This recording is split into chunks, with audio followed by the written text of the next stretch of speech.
You got to give it to Donald Trump. He is dominating the national debate. Now he wants to take on the U.S. Constitution, specifically the 14th Amendment.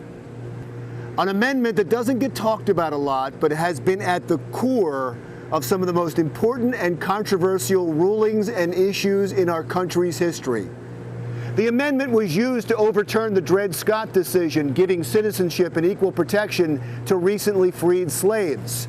It was used by the Supreme Court in the Roe v. Wade ruling, legalizing abortion across the nation. And it was used recently by the Supreme Court in the same-sex marriage ruling, all based on the 14th Amendment. You see, part of the 14th Amendment prevents states from taking away rights from U.S. citizens. But that's not the part of the 14th Amendment that Donald Trump has a problem with. He has a problem with one sentence that reads, "All persons born or naturalized in the United States and subject to the jurisdiction thereof are citizens of the United States and the state wherein they reside."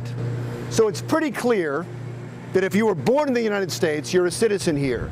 But Trump argues it's not so clear and told Bill O'Reilly, Bill, I think you're wrong about the 14th Amendment, and frankly, the whole thing with anchor babies and the concept of anchor babies, I don't think you're right about that. I think can it's quote going to it. be You want me to proven quote you the amendment? If you're born here, you're an American. Period. Period. But there are many lawyers are saying that's not the way it is in terms of this. All right, so there's a lot to explain here. Let's start with anchor babies. An anchor baby is when an illegal immigrant comes to this country specifically to have a baby here, so they automatically become a U.S. citizen. That's what the 14th Amendment promises, right? Or does it? Here's a little history.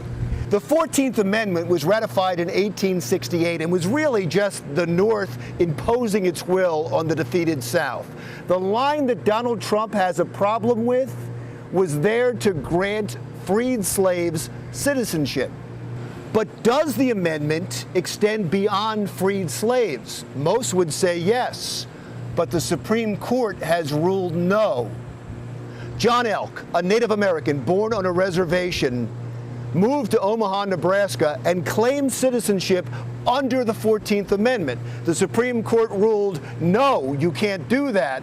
Just because you were born on American soil does not grant you citizenship. So there are exceptions. So the Trump administration could claim an exception, arguing that the 14th Amendment was never intended to help those who were trying to come here illegally. Or he could argue the entire 14th Amendment is unconstitutional because of the way it was ratified. According to the Constitution, it can only be amended with a 2/3 vote in both the House and the Senate. In order to get that 2/3 vote in the Senate, 28 senators, mostly from the South, were excluded from the vote. So it could be argued that Congress never really got the 2/3 required to pass the 14th Amendment. Second, 3/4 of the states in the Union must also vote to ratify the amendment. Now, back in 1868, there were only 37 states.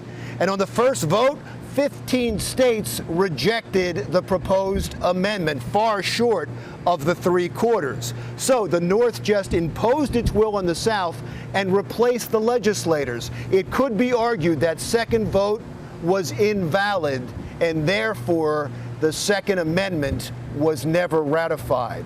And finally, the Constitution requires that every resolution or bill passed by Congress be presented to the President for his approval. The resolution proposing the 14th Amendment was never presented to President Andrew Johnson because he probably would have vetoed it. So does that all mean that Donald Trump is right? Not necessarily. But he's not necessarily wrong either. And as he says, now it's going to have to be tested. Yeah, that is right. It would have to be tested. And it would be tested when President Trump started mass deportations. But that's not necessarily going to happen either. I'm Larry Mendte. See you next week.